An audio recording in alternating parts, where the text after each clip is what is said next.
আবৃত্তি করছি রবীন্দ্রনাথ ঠাকুর রচিত দুই তীরে কবিতাটি। আমি ভালোবাসি আমার নদীর বালুচর, শরৎকালে যে নির্জনে চকাচকির ঘর, যেথায় ফুটে কাশ তটের চারিপাশ, শীতের দিনে বিদেশি সব হাঁসের বসবাস। কচ্ছপেরা ধীরে রৌদ্র পোহায় তীরে, দু একখানি জেলের ডিঙি সন্ধ্যা বেলায় ভিড়ে।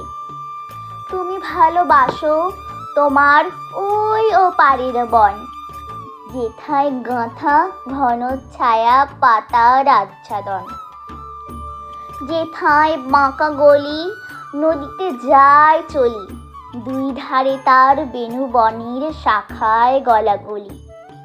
সকাল সন্ধে বেলা ঘাটে বধুর মেলা, ছেলের দলে ঘাটের জলে ভাসে ভাষায় ভেলা।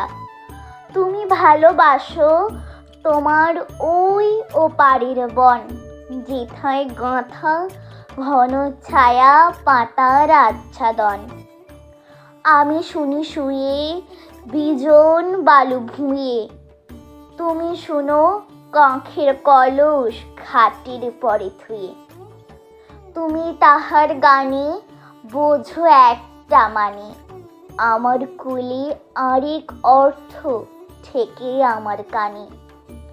তোমার আমার মাঝখানেতে একটি বহে নদী, দুই তটেরে একই গান, সে শোনায় নিরবধি।